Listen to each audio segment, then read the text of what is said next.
Hello दोस्तों, मेरे YouTube channel पर आपका बहुत बहुत स्वागत है। हम लोग जो है इंटरमीडिएट एग्ज़ाम 2024 जो होने वाला है उसमें इतिहास विषय से जो संभावित प्रश्न पूछे जा सकते हैं उस पर चर्चा कर रहे हैं। 2 क्लास हम इस संबंध में लिए आपका, और इसमें कुछ महत्वपूर्ण प्रश्नों के बारे में आपको हम बताएं। आज अपने इस तीसरे क्लास में हम और एक इम्पॉर्टेंट क्वेश्चंस को लेकर के आए हैं जो इस बार संभावना है कि ये भी आ सकता है। तो यह जो प्रश्न है वो है मगध का उदय। मगध का जो उदय हुआ, तो मगध के उदय से संबंधित प्रश्न इस बार पूछा जा सकता है। आपसे ये पूछा जा सकता है कि मगध के उदय को प्रेरित करने वाले कौन कौन से कारक थे, है ना। तो मगध के उदय को कौन कौन से कारकों ने जो है सो प्रेरित किया, इस पर एक लॉन्ग क्वेश्चन जो है सो आपसे पूछा जा सकता है। ठीक है, इस पर हम लोग चर्चा करेंगे।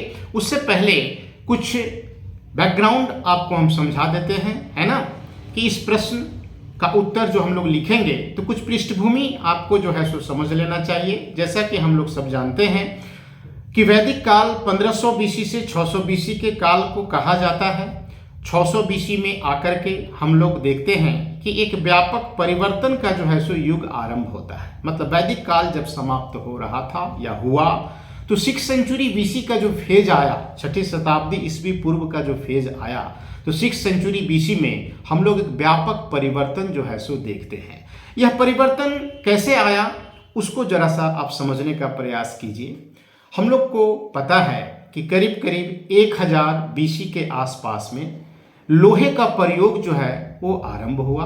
माना जाता है कि 1000 बीसी के आसपास में गांधार क्षेत्र में लोहे का प्रयोग जो है वो आरंभ हुआ। लोहा के बारे में लोग जाने, लोहे के औजारों का जो है सो निर्माण होने लगा। अब क्या हुआ कि 6th सेंचुरी बीसी आते आते लोह तकनीकी का विस्तार जो है वो पूरे गंगा घाटी में हो गया। लोह तकनीकी का जो विस्तार हुआ तो व्यापक रूप से लोहे के फाल का उपयोग जुताई के लिए जो है सो किया जाने लगा। लोहे के कुदालों का प्रयोग किया जाने लगा। वृक्षों को काटने के लिए जो है सो टांगी का प्रयोग जो है सो किया जाने लगा, जो लोहे का बना हुआ होता था।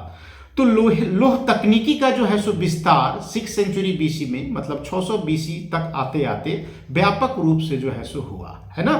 तो लोह तकनीकी के विस्तार से क्या हुआ कि एक तो हम लोग पाते हैं कि भूमि की गहरी जुताई जो है सो संभव हो गई। वृक्षों को काटना, मतलब जंगलों को साफ करना जो है सो आसान हो गया, है ना। इससे क्या हुआ कि लोह तकनीकी का जो विस्तार हुआ, तो इससे हम लोग पाते हैं कि पहले की तुलना में उत्पादन में जो है सो वृद्धि हुआ। ठीक है। दूसरा चीज हम लोग देखते हैं क्या कि 600 बीसी में ही आकर के रोपण प्रणाली का जो है सो ज्ञान लोगों को हुआ, है ना। पहले धान वगैरह जो लगाते थे लोग, धान वगैरह जो उपजाते थे, तो रोपण प्रणाली की जानकारी उनको नहीं थी, जिस वजह से उत्पादन बहुत ज़्यादा नहीं हो पाता था। तो रोपण प्रणाली जब लोग सीख लिए इस काल में आकर के, तो इससे भी जो है सो उत्पादन में वृद्धि हुआ। तीसरा चीज जो हम लोग देखते हैं वो ये है कि 600 बीसी में ही आकर के कृषि में दासों को जो है सो लगाया जाना आरंभ किया गया, है ना।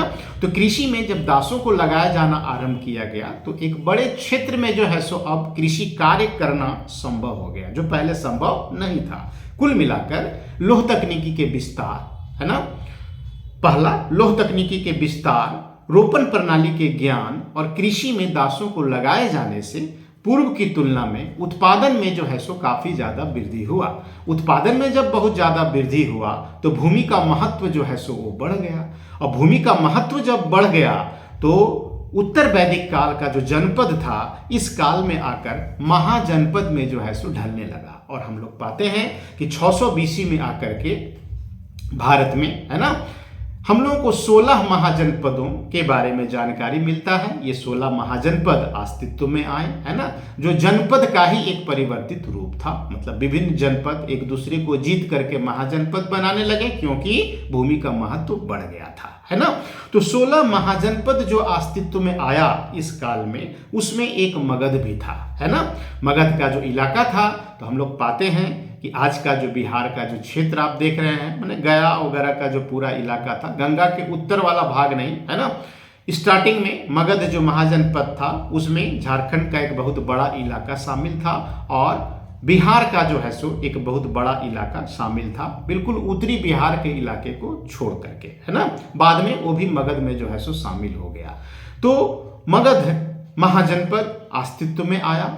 इसके अतिरिक्त और भी बहुत सारे महाजनपद थे। मल्ल महाजनपद था, है ना, बज्जी महाजनपद था, अंग महाजनपद था, ठीक है। इस प्रकार से वत्स महाजनपद था। बहुत सारे महाजनपद इस काल में अस्तित्व में आए, है ना। तो हम लोग देखते हैं क्या कि मगध महाजनपद जो था वो अपने समकालीन अन्य दूसरे महाजनपदों को, है ना, एक एक करके जीत लेता है और एक बहुत बड़े मगध राज्य का जो है सो निर्माण होता है ना। तो मगध का अपने समकालीन अन्य दूसरे महाजनपदों को जीतकर एक बहुत बड़े मगध राज्य का निर्माण ही मगध का उदय कहलाता है, ठीक है। तो सवाल ये उठता है कि जब 16 महाजनपद मौजूद थे तो मगध को ही अंततः जो है सो सफलता क्यों मिली? मगध ही एक बड़े राज्य का निर्माण करने में सफल क्यों हुआ, ठीक है। तो इसके पीछे के फैक्टर को ही हम लोगों को डिस्कस करना है। अगर क्वेश्चंस एग्जाम में पूछता है कि मगध के उदय के कारकों का वर्णन कीजिए, है ना, तो जो पॉइंट्स हम आपको बताएंगे उसको आपको जो है सो दिखा देना है, ठीक है। देखिए, अब ये 600 बीसी का जो काल था, तो 600 बीसी के काल में हम लोग पाते हैं कि व्यापक जो है सो बदलाव हुआ। पहला तो हम लोग देखें कि कृषि का महत्व जो है सो बढ़ गया, भूमि का महत्व जो है सो बढ़ गया, है ना। तो उत्पादन में जो है सो वृद्धि हुआ। तो इससे क्या हुआ कि सरप्लस प्रोडक्शन, अधिशेष उत्पादन में भी जो है सो वृद्धि हुआ। अब अधिशेष उत्पादन अगर बढ़ेगा तो क्या होगा कि व्यापार वाणिज्य का जो है सो विकास होगा। तो हम लोग देखते हैं कि इस काल में व्यापार वाणिज्य का जो है सो विकास हुआ, बहुत तेजी से जो है सो विकास हुआ। फिर इसी काल में हम लोग देखते हैं क्या कि आहत सिक्कों का जो है सो प्रचलन आरंभ हुआ, है ना, मतलब कॉइन या सिक्का जो हम लोग कहते हैं। तो इस काल में आकर के हम लोग सिक्कों का जो है सो प्रचलन देखते हैं, जिसको हम लोग आहत सिक्का या पंच मार्क्ड कॉइन के नाम से जो है सो जानते हैं, है ना। ये जो सिक्के होते थे तो मुख्य रूप से अधिकांश आहत सिक्के चांदी के जो है सो बने हुए हम लोगों को प्राप्त हुए हैं। तो ये जो आहत सिक्के होते थे इसका उपयोग व्यापारी लोग जो है सो व्यापार में करते थे, है ना। टैक्स के कलेक्शन में भी जो है सो हम लोग पाते हैं कि इन सिक्कों का जो है सो उपयोग होता था, मतलब कि सिक्कों के रूप में इस काल में कर भी लिया जाना जो है सो स्टार्ट हो गया था, ठीक है। अब ये आहत सिक्का क्यों कहलाता है? क्योंकि हम लोग देखते हैं कि इस काल में आकर के क्या हुआ कि जो आहत सिक्के जो बनते थे उन पर किसी चीज से चोट पहुंचाया जाता था, आहतित किया जाता था। जैसे एक मोहर हम लोग मारते हैं, उसी प्रकार से इन सिक्कों के ऊपर जो है सो किसी चीज से चोट पहुंचाकर उसको आहतित करके, है ना, उस पर एक आकृति जो है सो उकेरा जाता था, है ना। कई तरह की आकृतियां आहत सिक्कों में हम लोगों को मिलती हैं, तो इसलिए इसको पंच मार्क्ड कहते हैं, है ना। जब उसको पंच करते थे तो उस पर एक मार्क जो है, एक चिन्ह जो है सो उभर आता था। तो ये सिक्के बहुतायत में जो है सो इस काल में प्रचलित हुए, है ना। कुल मिला करके कि एक व्यापक जो है सो हम लोग परिवर्तन देखते हैं, ठीक है। इसको ध्यान में आप रखिएगा। अब क्या है कि मगध का जो उदय हुआ, है ना, तो उसको कौन कौन सा फैक्टर जो है सो प्रभावित किया। अगर एक क्वेश्चन आता है तो इसको आपको कैसे दिखाना है, मगध के उदय को प्रभावित करने वाला कारकों का वर्णन करने अगर पूछता है तो इसमें आप कैसे दिखाइए। तो सबसे पहले तो आप दिखाइए, इसको दो भाग में आप बांट दीजिए। पहला आपका हो जाएगा वस्तु परक कारक और दूसरा हो जाएगा व्यक्ति परक कारक। वस्तु परक कारक में फिर ABCD करके आप जो है सो कुछ पॉइंट्स दिखा दीजिए, है ना। आप उसमें लिखिएगा कि भाई मगध के उदय को निम्न कारकों ने प्रभावित किया। नंबर 1 वस्तु परक कारक, और वस्तु परक कारक में फिर डैश देकर A नंबर में आप दिखाइए, ABCD करके। तो A नंबर में आप दिखाइए कि मगध की जो दो राजधानियां थी, है ना, एक तो राजगीर था और दूसरा पाटलिपुत्र था। तो आप दिखाइए कि मगध की दोनों राजधानी सामरिक रूप से जो है सो, है ना, काफी सुरक्षित थी, है ना। मगध की जो पहली राजधानी राजगीर थी ये 7 पहाड़ियों से जो है सो घिरा हुआ था, है ना। 7 पहाड़ियों से घिरे हुए होने के कारण किसी भी बाहरी आक्रमण से जो है सो ये सुरक्षित था। दूसरी तरफ मगध की राजधानी राजगीर की पहाड़ियों में बहुत सारे गर्म और ठंडी जल की जो है सो धाराएं थी, गर्म जल कुंड भी था तो ठंडी जल की धाराएं भी थी, है ना, जिस वजह से मगध के जो सैनिक होते थे तो मगध के सैनिक किसी भी दुश्मन का सामना, है ना, किसी भी मौसम में जो है सो कर सकते थे, है ना, क्योंकि ठंडा और गर्म पानी दोनों उपलब्ध था, है ना, राजगीर की पहाड़ियों में, है ना, जिससे दुश्मनों से निपटना आसान था मगध के सैनिकों के लिए, है ना, मतलब अनुकूल जो भौगोलिक स्थिति था मगध की दोनों राजधानियों का। तो राजगीर जो राजधानी थी तो एक तो 7 पहाड़ियों से घिरा हुआ था, जो एक प्राकृतिक जो है सो एक दुर्ग बनाता था, है ना, जिस पर आसानी से जो है सो आक्रमण नहीं किया जा सकता था, ठीक है। दूसरा, जो इसकी पाटलिपुत्र जो राजधानी थी तो पाटलिपुत्र भी गंगा, गंडक और सोन के संगम पर जो है सो अवस्थित था और एक प्रकार से यह एक जल दुर्ग का जो है सो निर्माण करता था, किसी भी विरोधी, है ना, सैनिकों के द्वारा या किसी भी विरोधी महाजनपद के द्वारा आसानी से जो है सो पाटलिपुत्र पर नियंत्रण स्थापित करना कठिन था। मतलब कि मगध को, है ना, अनुकूल जो है सो भौगोलिक स्थिति जो प्राप्त था, ये मगध की सफलता का जो है सो एक बड़ा फैक्टर था, है ना। तो इसको आप दिखाइए ए नंबर में। फिर आप दिखाइए बी नंबर में कि मगध जो था वो आर्थिक रूप से जो है सो संपन्न था, है ना। मगध का जो इलाका था वहाँ कृषि का डेवलपमेंट हम लोग तुलनात्मक रूप से दूसरे महाजनपदों की तुलना में ज़्यादा सिस्टमेटिक देखते हैं। तो कृषि का विकास प्रॉपर वे में हुआ, कृषि का विकास प्रॉपर वे में हुआ तो व्यापार वाणिज्य जो है सो विकसित हुआ, शिल्प और उद्योगों का जो है सो विकास हुआ, ठीक है।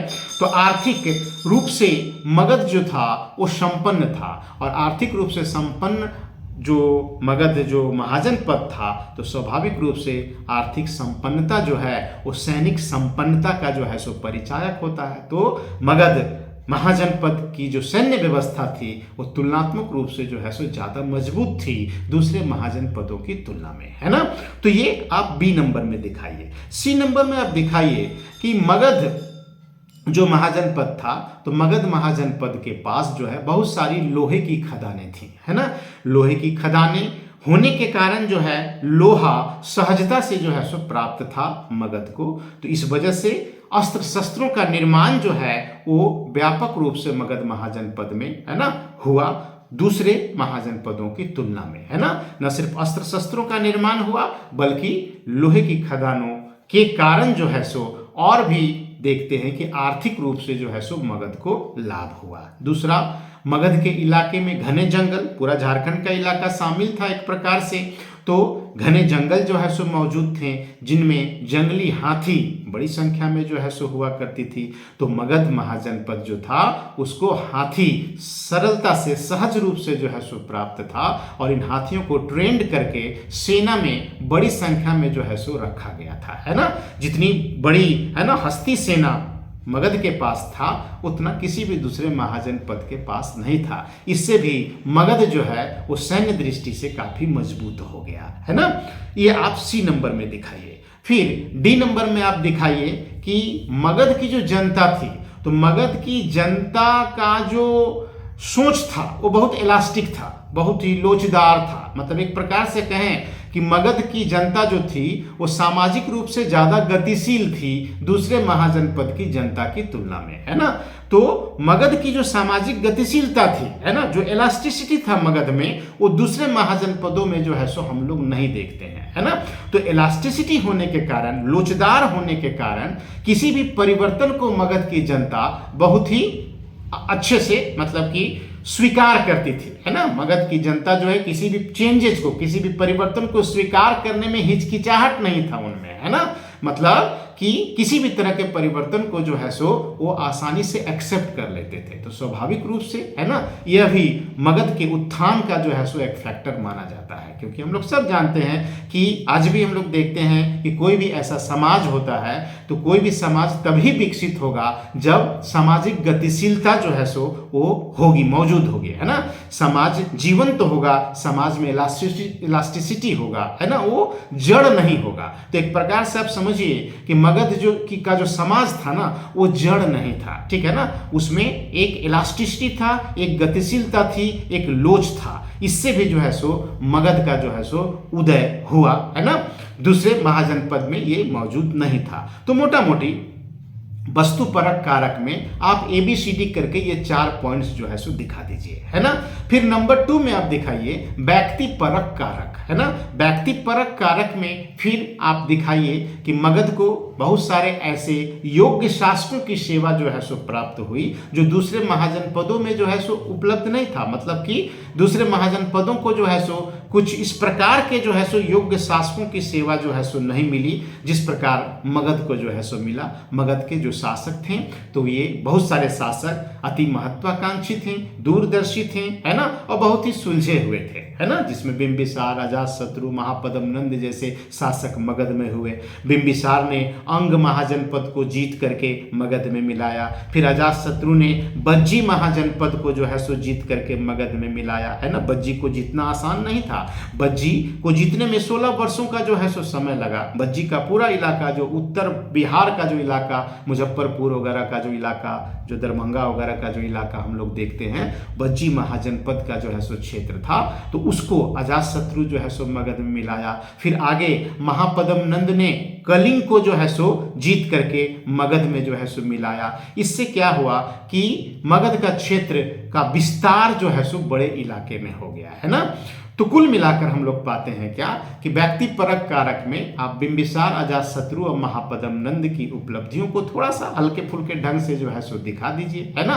तो ये सभी कारक जो है सो एक साथ मिले और मगध के उदय को जो है सो इसने संभव बनाया, है ना। मतलब मगध के उदय को प्रभावित करने वाले, मगध के उदय को संभव बनाने वाला ये कुछ प्रमुख कारक था। तो इसको वस्तुपरक कारक और व्यक्तिपरक कारक के रूप में, है ना, आप लिख दीजिएगा। और जैसा बताया आपको कि ABCD करके, है ना, जितना ज़्यादा तोड़िएगा उतना ज़्यादा जो है सो आपको मार्क्स आएगा। मतलब उत्तर जो आप लिखिए तो उसको ज़्यादा जो है सो तोड़ तोड़ करके जो है सो आप लिखने का कोशिश कीजिए, निश्चित रूप से मार्क्स जो है सो अच्छा आएगा, है ना। तो अगर एग्जाम में मगध का उदय अगर पूछा जाता है, ठीक है, तो जैसा हम बताए हैं उस हिसाब से जो है सो उसको आप लिखिए, है ना। किसी भी तरह का अगर कोई सवाल आपका अगर हो, है ना, तो कमेंट सेक्शन में जा करके आप अपना सवाल जो है वो रख सकते हैं, उसका उत्तर हम निश्चित रूप से आपको देंगे। तो आज इतना ही। कल फिर जो है सो एक नए संभावित प्रश्न को लेकर हम उपस्थित होंगे। तो आज इतना ही रहने देते हैं। धन्यवाद।